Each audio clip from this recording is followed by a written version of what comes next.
Now, when you're playing blindside tackle in the NFL, arguably the most important aspect of the position is being able to play traditional pass sets and block a defender one-on-one when you're taking a kick step. And unfortunately for Braxton Jones, that was his main weakness that he showed in his rookie season. Specifically, his inside shoulder was just a straight up liability against the power rush. Defenders just over and over and over again would go back to this well where they would just push on that inside shoulder and he would just not have the strength or the balance to be able to stand his ground. You see on a play like this is a perfect example. As soon as a defender gets this full extension, it's pretty much over because Braxton is just never going to be able to throw his anchors down and really try to make a stand. He didn't really ever get pushed head over heels, bowled over fully, but he just never also stood his ground and really tried to plant himself. And a lot of it came down to being off balance because of that inside shoulder attack. Plays like this are especially frustrating because there's really no momentum here for the rusher. No reason for Braxton to be getting pushed this far back into his quarterback's lap. And here is a really egregious one because, you can't ask for a much better chip block from your back. Sure, it doesn't knock the defender over, but it completely stops his momentum. Braxton still gets pushed with one arm all the way back into the quarterback. And a lot of times it looked like this, where it was just a straight up unavoidable sack.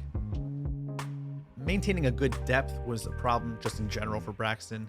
Even when he was holding his blocks well and not allowing the defender to get any separation, he was still just getting pushed way too far back. It was happening way too often. He was allowing the pocket to collapse too much. And while it did improve over the season, it's something the Bears are going to want to see much more improvement on if he's going to be the blindside tackle of the future. But with that being said, in basically any other kind of pass set, Braxton was able to handle himself pretty well. Here you're going to see him do a really good job of passing off this block to the inside, picking up the late rusher. He did great when he had help from his other linemen or from a running back, giving a little chip block. Here you're going to see David Montgomery doesn't even really make contact with Hutchinson on the edge here, but it keeps him honest, keeps him at a certain angle that Braxton can handle. No problems there on that. Here the defender is going to take a really awkward balance here and be facing the ground. You'd like to see Braxton shove this guy under the turf, but we'll take that. Able to absorb the power rush. Does a great job of getting this forklift here and then dumps the defender. Great stuff. This time the defender takes a much more cautious approach, and look at how his first step really dictates how this block goes for Braxton, because what's happening right here? Defender has full extension. He's attacking that inside shoulder, and it is driving Braxton back towards the quarterback. But this went so much better than those other plays we saw because look at this first step he's taking. He's taking a giant hop step out to the outside. So even though he is giving up that weird balance and he's getting pushed back because of that inside shoulder, it's handled just fine. And not all of his pass sets were, all bad in the one-on-one power rush matchups. He handles this one just fine against really a solid rusher. But make no mistake, Braxton Jones made his hay in the run game in his rookie year. He was a great run blocker.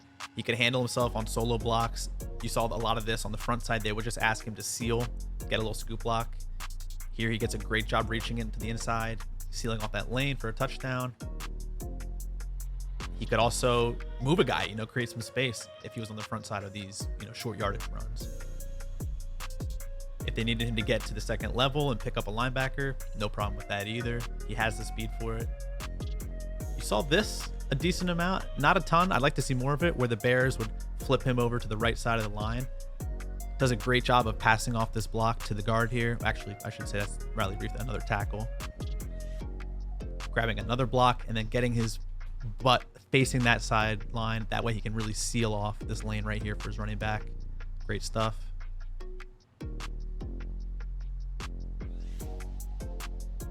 Again, he loves to spin that butt around, get those hips turned to where he can really create a great seal. This is amazing. This down block here. He really just takes 56 for a ride all the way down to the end zone. Love to see it. So with Braxton being a bit light for a tackle, traditionally speaking, that's what causes him to struggle a bit with the power moves from defenders. But on the other side of that coin, it also helps him excel when it comes to getting him moving in space, getting him moving across the formation. He's so agile, and look at this tiny, tiny little gap that he's somehow able to squeeze through, but he manages to do it at full speed. Great stuff. You're going to see him do it again here against the Packers. Right through the tiny little hole. Huge block for his quarterback. When they asked him to do more traditional trap block type blocking, where he's just sliding across that formation and getting good contact on a bigger dude, he could do that too. He flattens that defender. Here against the Eagles, this is an interesting one because they leave Hassan Reddick here and all of his 20 sacks completely unblocked on this read option. And it's up to Braxton to get across and get good contact on him. Great job of getting the helmet and shoulder pad right onto his hip. Takes him out of the play. Against the Eagles here again, able to get great contact on this linebacker. Free 7-8 yards for his running back.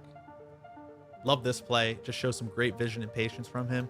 I don't know if you noticed that, but his head's on a swivel the whole time, and he could have easily taken this gap right here and tried to block Edmonds there. He's patient, he waits, he passes. Now he sees the real gap, and he's going to just get a tiny little block on this defender and then keep booking it downfield. You know, he doesn't have to do too much and stay here. Just a little shove. Now we're booking it downfield all the way down to the goal line. Great stuff. Just solid fundamental bowling. Now, where Braxton really shined the most is when he was able to get on the outside on some of these running plays, really get his legs moving, get his momentum moving forward, and really go at some of these smaller guys in front of him.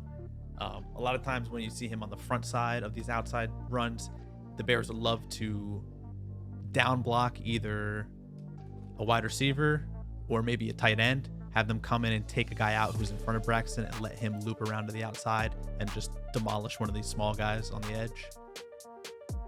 You saw it a ton, especially when Justin Fields was carrying the ball, and I expect to see that a lot this season, and it's going to lead to a lot of fantasy success. Again, 9 is ostensibly Braxton's matchup.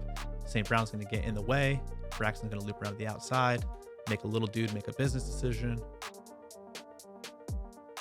Beautiful stuff. Again, this actually really factors directly into fantasy because the Bears love to go to this in the red zone or goal line situations and let Justin Fields cash in on these running plays. And Braxton was a big part of it. He was usually pulling on the front side of a lot of these, gotta have it plays. Here we go again at the goal line. Again, you have St. Brown here taking out the defender. Braxton loops around to the outside. Ends up clearing out the entire lane for Justin Fields. Easy. And it's not always just little guys. I mean, that's CJ Mosley right there that he just put under the turf. With toss plays, again, same thing. The Bears would run a ton of, put Braxton on the front side of these plays, have a wide receiver or a tight end down block to the inside, and then let him get out on the edge, dominate some smaller dudes.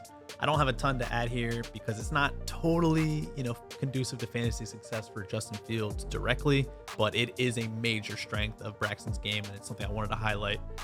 I'm going to keep it a buck. I watched these Bears games about 10, 15 times over every play. It was quite tedious, and this is just me indulging, showing off the fruits of my labor here. Let's just watch Braxton dominate some smaller dudes here. It is fun. But in all seriousness, is Braxton Jones the definitive blindside tackle of the future for this franchise? I don't fully know that. He was such a liability to start the season in terms of his traditional pass sets. However, he's so versatile in terms of what the Bears can do in terms of moving the pocket, getting him specifically moving across the formation, flipping him across the formation, having him line up on the right side sometimes. He can do a lot, and I do think that he's going to be sticking around for the next few seasons. He did show a ton of promise as a rookie, considering the dumpster fire that he was in.